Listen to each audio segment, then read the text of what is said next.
ในวันที่12 พฤศจิกายน 2025ที่ห้องประชุมใหญ่แขวงอัตตปือ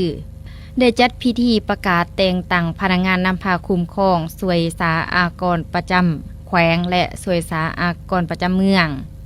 โดยให้เกียรติเป็นประธานของฐานนางบุญนานบุญแสงหัวหน้าคณะจัดตั้งแขวงอัตตปือ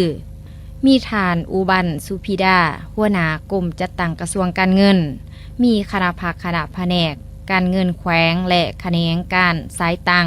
แขกถือเชิญพร้อมด้วยพนักงานรัฐกรของสวยสาอากรประจำแขวงและเมืองเข้าร่วมในพิธีได้ผ่านขอตกลงของรัฐมนตรีกระทรวงการเงินจำนวน5ฉบับซึ่งรัฐมนตรีกระทรวงการเงินได้ตกลงแต่งตั้งทานสุริพรพองสมุทรห้องหัวหน้าสวยสาอากรประจำแขวงเป็นหัวหน้าสวยสาอากรประจำแขวงอัตตปือคนใหม่แต่งตั้งทานสอนใส่มันอนงเป็นรองหัวหน้าสวยสาอากรประจำแขวงแต่งตั้งทานศรีประจักษ์จันทกุมารเป็นหัวหน้าแขนงจัดตั้งบริหารการเงินและกวดกาภายในแต่งตั้งทานนางเพชรตาพรหอมมาลาและทานสอนมณีตั้นดวงดีทานสายบุษดีศิลาเพชรทั้ง3เป็นรองหัวหน้าแขนงจัดตั้งบริหารการเงินและกวดกาภายในแต่งตั้งทานศรีสะอาดเพ่งพันธ์เป็นหัวหน้าแขนงคุ้มครองรายหับและบริการผู้เสียอากรแต่งตั้งทานเจียงทองใส่ยะเฮืองทานเอกสิทธิบุตรทานนางคานตะเวนแก้วไพฑูรย์ทั้ง3เป็นรองหัวหน้าแขนงคุ้มครองรายหับและบริการผู้เสียอากรแต่งตั้งทานสมหวังโคตรสุวรรณเป็นหัวหน้าแขนงคุ้มครองอากรมูลค่าเพิ่มอากรสมใสและใบเก็บเงินแต่งตั้งทานศรีพันธ์สุริไซทานบุญทวงศ์วงสะพายทั้ง2เป็นรองหัวหน้าแขนงคุ้มครองอากรมูลค่าเพิ่มอากรสมใสและใบเก็บเงินแต่งตั้งทานคำทูลแก้วมณีเป็นหัวหน้าแขนงกวดการไล่เลียงอากรแต่งตั้งทานโพทองวรรณร่มทานสินทราชธรรมติกา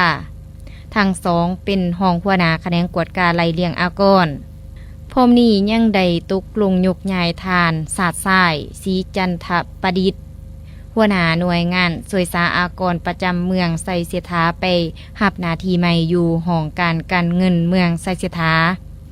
ยกย้ายทานทองลิ้นสีหัดจากหัวหน้าหน่วยงานสวยสาอากรประจำเมืองภูวง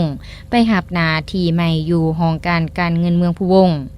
แต่งตั้งทานวิจิตรทองวันคำเป็นหัวหน้าสวยสาอากรประจำเมืองสนามไส้แต่งตั้งทานศรีพันธ์หมื่นตันทานอานงศักดิ์บริเวณทั้ง2เป็นรองหัวหน้าสวยสาอากรประจำเมืองสนามไส้แต่งตั้งทานคำกรเป็นหัวหน้าสวยสาอากรประจำเมืองไสเสถาแต่งตั้งทานไว้พรหมจันทร์เป็นรองหัวหน้าสวยสาอากรประจำเมืองแต่งตั้งทานพรไซจันทงอนเป็นหัวหน้าสวยสาอากรประจำเมืองภูวงแต่งตั้งทานสมนึกสุวรรณราชเป็นรองหัวหน้าสวยสาอากรประจำเมืองภูวงแต่งตั้งทานบุญห้องศรีละนนทา